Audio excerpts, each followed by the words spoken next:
Coucou les gens, alors après plein de temps d'absence, nous voici à l'aéroport de Hong Kong en destination Kaohsiung où j'ai décidé de passer une petite semaine.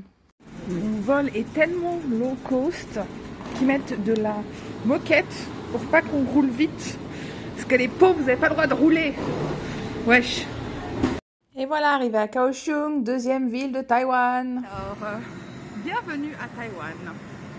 Comme d'habitude, j'ai oublié mon micro et c'est très bruyant et vous allez détester ça.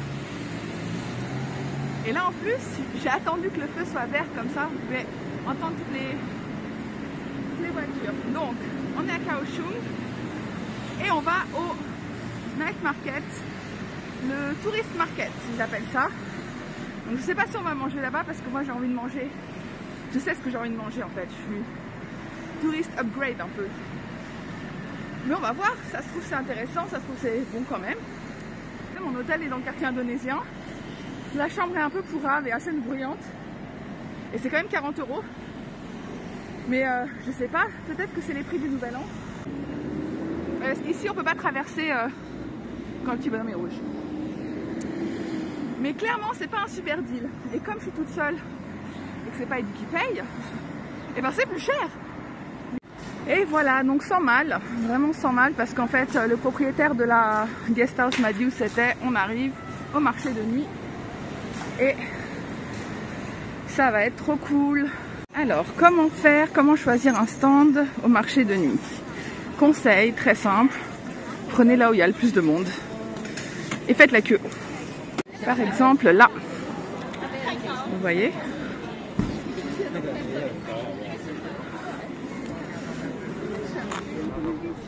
Voilà, donc là c'est le dilemme normal, c'est-à-dire qu'il y a tellement de trucs que je sais pas quoi manger.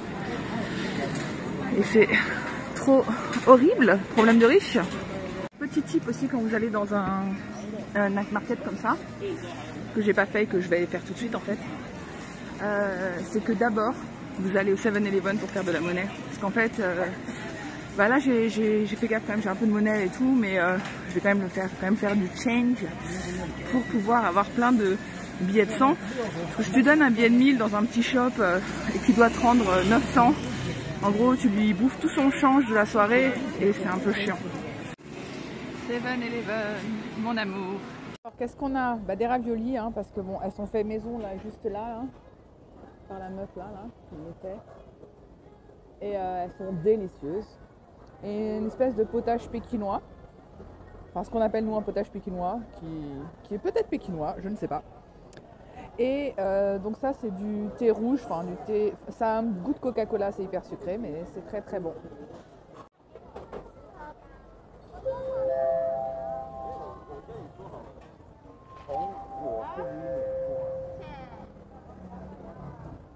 C'est la vitesse réelle. Hein.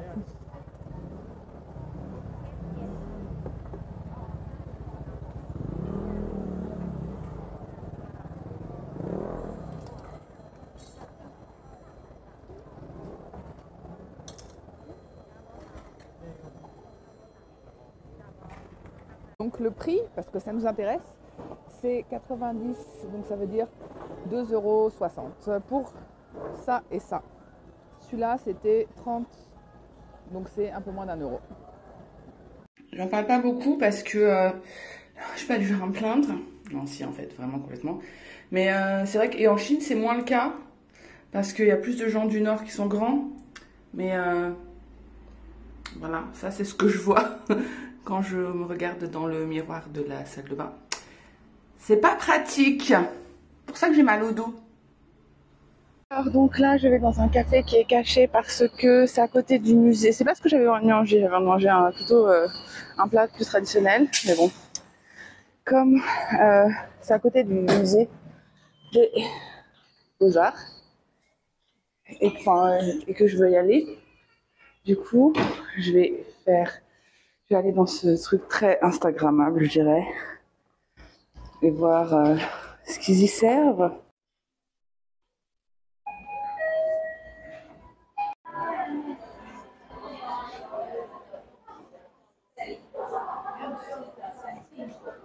Bon, honnêtement, je regrette déjà. C'est beaucoup trop cher.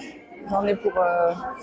En gros, ce que je voulais manger, ça coûte 60 dollars et là, j'en ai pour 350 dollars. Donc, 5 fois plus. Et ça va sûrement pas être aussi bon. Mais bon, c'est parce que je suis dans le quartier, quoi. Et demain, je vais manger des trucs plus locaux et donc moins chers et sûrement meilleurs. Donc, voilà.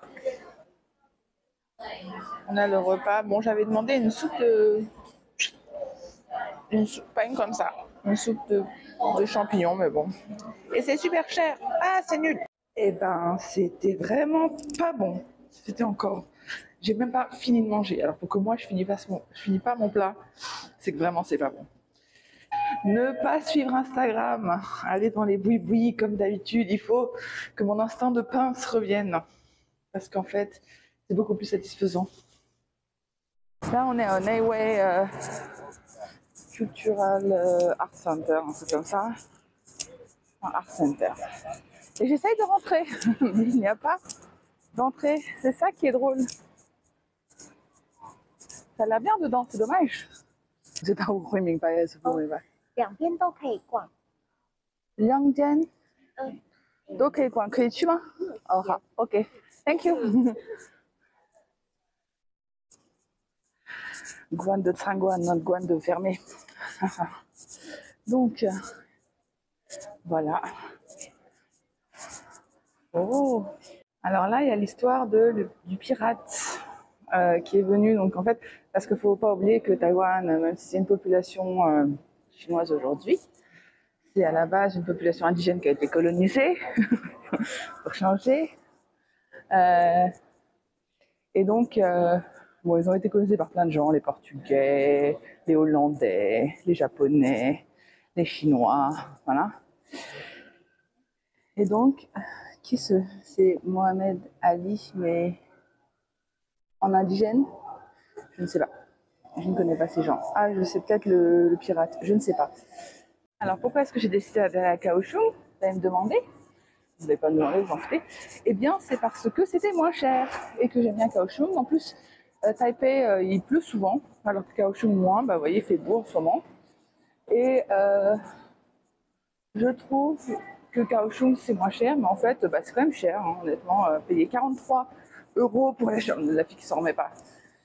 Bon, faut que j'arrête de bouffer aussi les trucs d'Instagram et que je mange juste les trucs d'Instagram des grands-mères. Ce sera très bien. Et je pourrais faire des économies. Là, l'avantage de ce superbe musée, c'est qu'il est gratuit. Un musée, espace, centre d'art. Là, c'est le truc de Chiang Mai. Chiang Mai en Thaïlande. Hein. C'est pas le même pays pour les gens. La Taïwan et Thaïlande, c'est pas les mêmes pays. Ça commence pareil, mais c'est pas du tout pareil. Je sais que vous êtes censés être des gens éduqués, mais bon, je préfère préciser.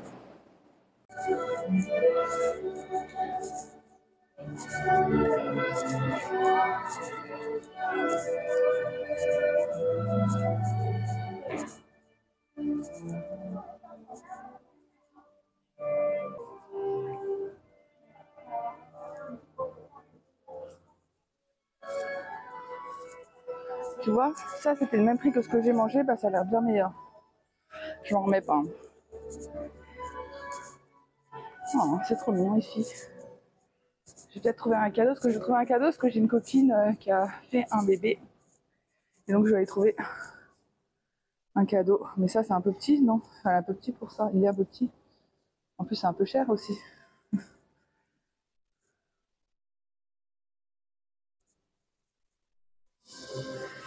J'aimerais bien lui trouver un truc un peu rétro parce qu'elle adore, enfin, elle est super dans les vieux trucs quoi. Ça j'adore les trucs comme ça, c'est pour ça que j'aime Taïwan. Des trucs un peu japonisants, tout ça, voilà, c'est trop bien. Ces trucs, c'est trop mignon quand c'est tout ensemble et quand c'est séparé, c'est très très moche chez toi et tu sais pas comment l'exposer. En fait, ça finit dans ton tiroir et tout. Ça, c'est quoi? Ah, c'est du miel. J'ai déjà le miel de Marilou qui est de Parthenay. De Parthenay.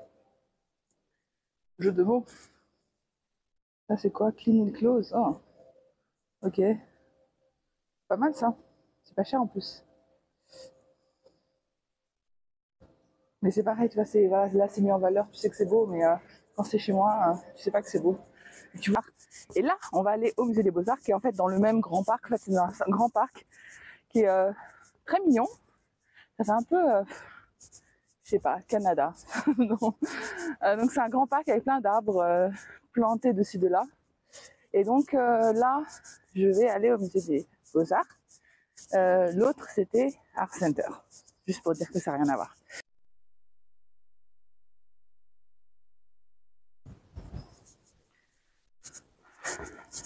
Bon, c'est plus là l'entrée, a priori. Ah.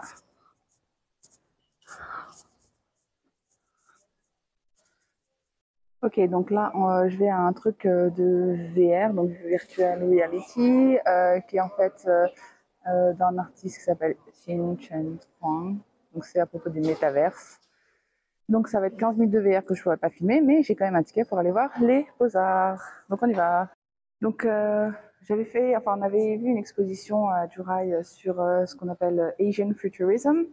Donc c'est un courant asiatique dont cet artiste en fait est c'est très connu pour ça. On avait vu d'ailleurs, je crois, un mini-film de cet artiste. Et en fait, qu'est-ce que c'est? C'est très très bien représenté là. C'est un mélange entre la tradition asiatique ancestrale, comme là on voit, et le modernisme extrême, donc métaverse et tout ce qui est futuriste. Et là, pourquoi ça s'appelle Asian Futurism? Parce que c'est vraiment connecté avec la culture, comment dire, la culture asiatique. Donc là, on voit, il est en forme de Bouddha, enfin, il est en position de Bouddha, vous voyez, avec les deux doigts comme ça et les jambes croisées. Mais c'est hyper moderne. Donc en fait, il y a vraiment un mélange. Pour que ce soit du Asian Futurism, il faut vraiment qu'il y ait un mélange entre, par exemple, là, on voit des formes qui ressemblent à des tankas tibétains, mais qui sont hyper modernes et qui utilisent des médias, des supports futuristiques, quoi.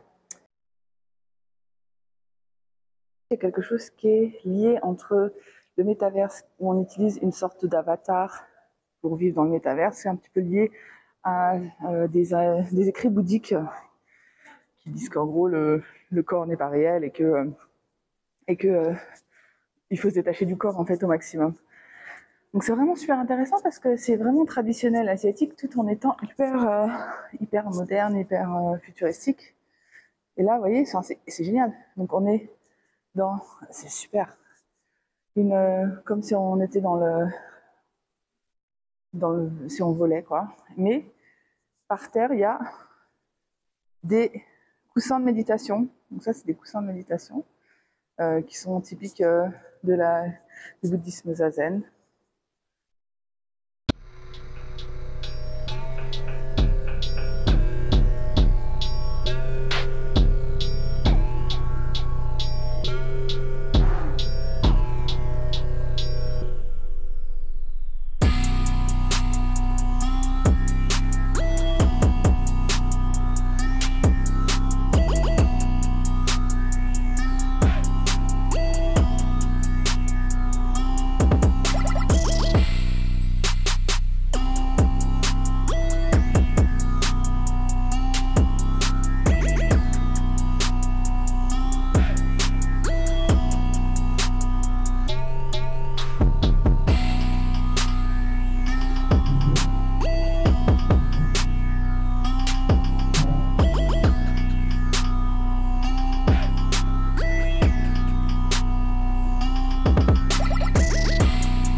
Mindset, matériel, méditation.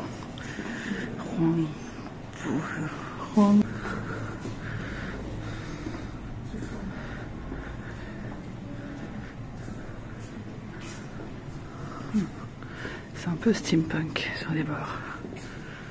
Et c'est encore du Chinese, encore de l'Asian futurisme en fait. Si l'Asian futurisme c'est mélanger la tradition avec la modernité, on est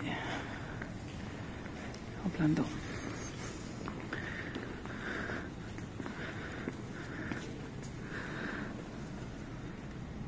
Fleur de quelque chose.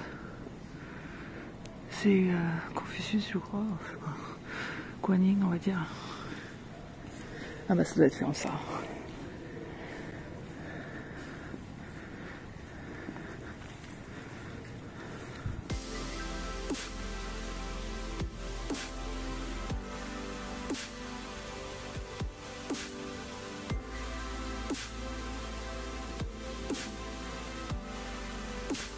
En fait, sur cette collection, c'est toute la questionnant sur le corps de la femme, particulièrement sa femme. Donc, comme le corps est devenu une marchandise, un objet, voilà.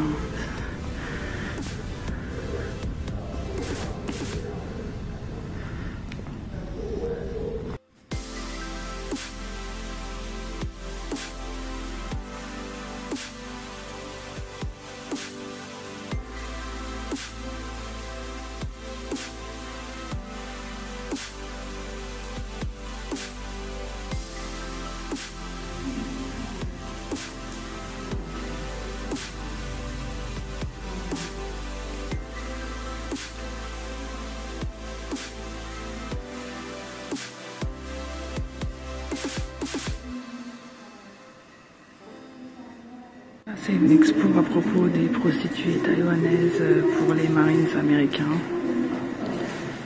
Il y a un film qui est lié.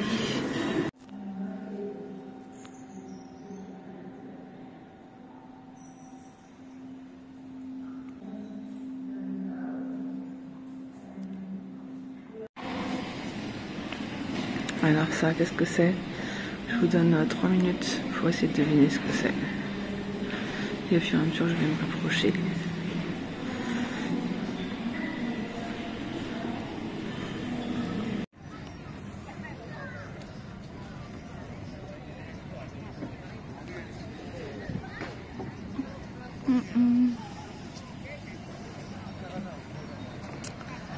Okay, let's see. The kids is like what I'm doing here.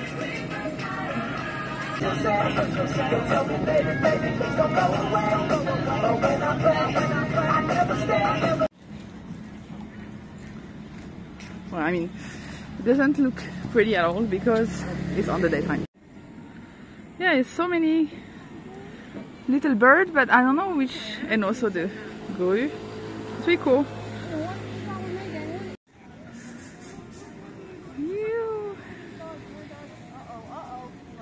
Something happened.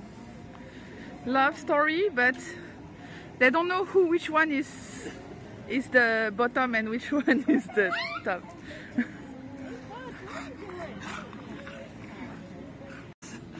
We need to find this bus at one point. 这穿白衫这我本啊，第一个是小潘潘，第四个是白冰冰，迄规杯伫家拿等于哦，烤一个，再来倒会变哦。 倒头啊变哦，来变过来，变过，它会翻滚度。安尼可能大家注意看啊，来注意看，这部功夫哦，你若这个外国人。 Donc là en fait c'est un distributeur à augure. Donc en fait il y a une petite servante là qui t'amène ton petit papier et qui va te dire quelle sera ta voyance, quelle sera, si tu auras une bonne augure ou une mauvaise augure. Et voilà, ça prend un peu longtemps, mais bon, parce qu'il faut le temps qu'elle arrive, qu'elle aille chercher le papier et qu'elle le mette et qu'elle te le balance. Paf, voilà, c'est tombé.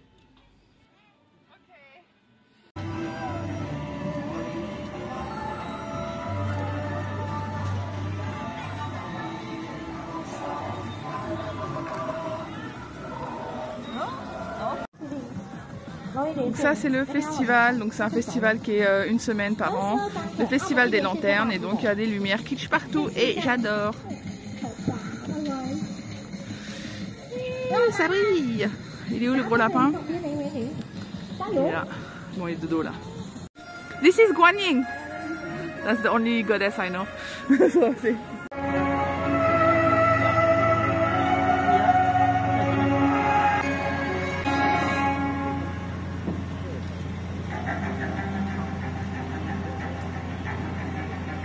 oh, that's the other side now.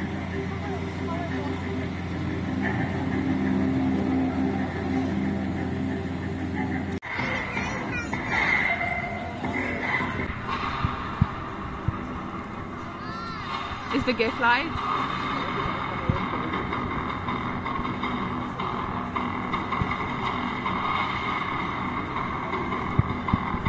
What is the, it's like a light dome or something like that? It's just a tourist. Is it? Is it? It is, it is, it is. Woohoo! Okay.